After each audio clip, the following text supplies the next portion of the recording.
څه موده کېږي چې تاریخ لیکل شوی دی.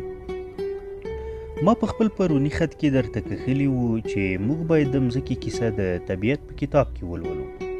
په دې کتاب کې ټول هغه څه شته چې ته یې په خپل شاوخوا کې وینې.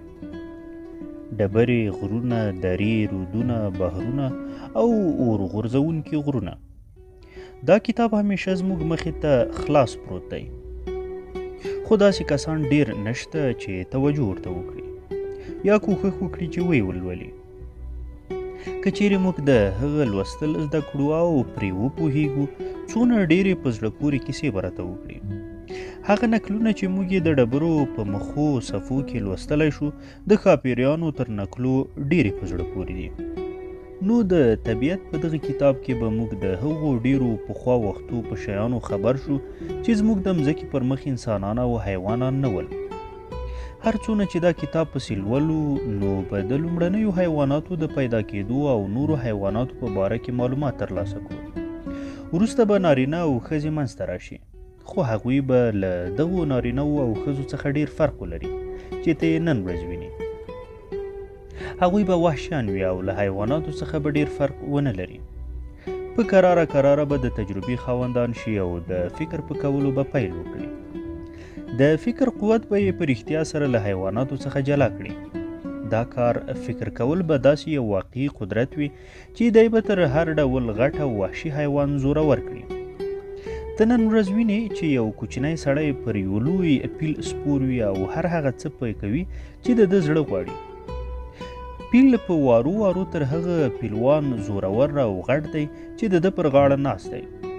خو پیلوان فکر کولی شي او ځکه چې د فکر کولو لیاقت لري، نو بادار کیږي او پیل یې نوکر وي. نو هر څونه چې د انسان فکر پرمختللی وي، په هغه اندازه هوښیار او چالاکه کیدلی شي.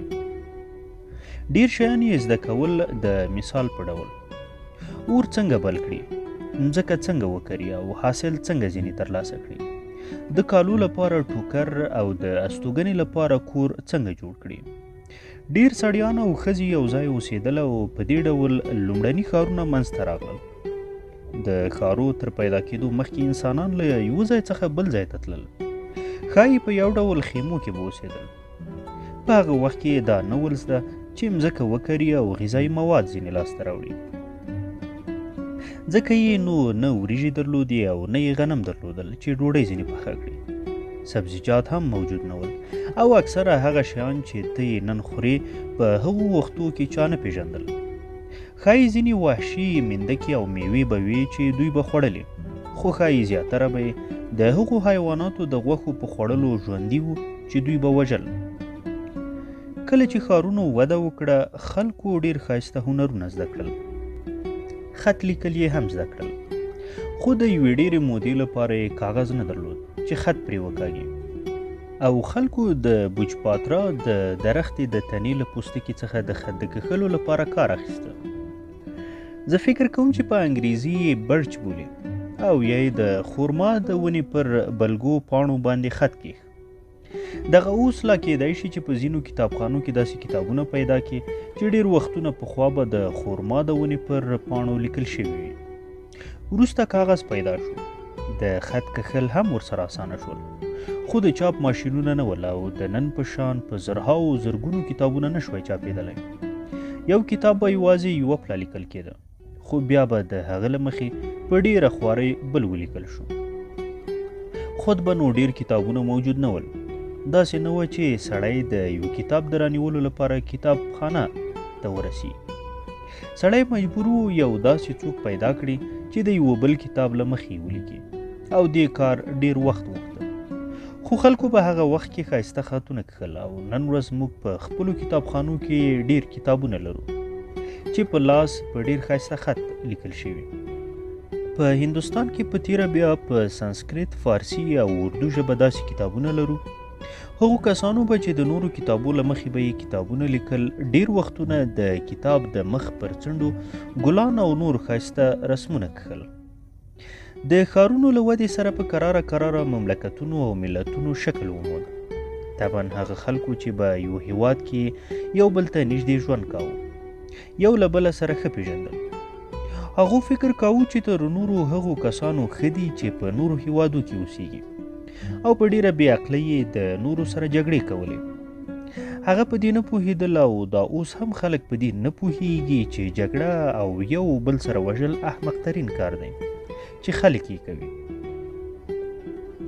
د دې لپاره چې موږ د پخوا زمانو د ښارو او مملکتو په کیسو وپوهېږو نو ځینې وختونه زاړه کتابونه راخلو، خو داسې کتابونه ډېر نه پیدا کېږي. زموږ سره نور شیان مرسته کوي. د پخوا زمانو پاچاهانو او امپراتورانو به د خپل دوران پیښې پر ډبرو د کتیبو په ډول او د ودانیو پر ستنو لیکلې. کتابونه ډېر پایښت نه لري، کاغذ یې رژېږي او وینا یې وهي، خو ډبرې ډېر عمر وهي. ستا ښایي د الله آباد په کلا کې د اشوکا د ډبرو د ستنو لیدل په یاد وي. پر هغه باندې د اشوکا فرمان په ډبره کې کیندل شوی دی. اشوکا سوونه کلونه پخوا د هندوستان یو ستر پاچا و. که د لکنو موزیم ته ولاړه شي هلته به ډېرې ډبرې وویني چې خطونه پرې کیندل شوي دي. کله چې د بیلو بیلو هیوادو پخوانی تاریخ مطالعه کوو نو وبه وینو چې په چین او مصر کې ډېر ستر کارونه سرته رسېدلي دي. حال دا دی چې په دغه وخت کې اروپایي هیوادونه له وحشي قبیلو څخه ډک ول. موږ به د هغو ښو وختونو په باره کې خبرې وکړو چې د راماینا او مهابهارتا پکې لیکل شوی او هندوستان یو غني او قوي هیواد و. نن ورځ زموږ هیواد ډېر بېوزله دی او پردیان مو اداره کوي. موږ په خپل وطن کې لا آزاد نه یو او هغه څه نشو کولی چې موږ یې غواړو. خو زموږ همیشه دا حال نه و او که ټینګه هڅه او کوښښ وکړو ښایي وکولی شو چې خپل وطن بیرته آزاد کړو او د بېوزلانو ژوند ښه کړو. له هندوستان څخه یو داسې وطن جوړ کړو لکه ځینې اروپایي هیوادونه چې ژوند پکې پر آرامه دی. زه به په خپل بل لیک کې د مځکې د عالي داستان له اوله سره درته شروع کړم.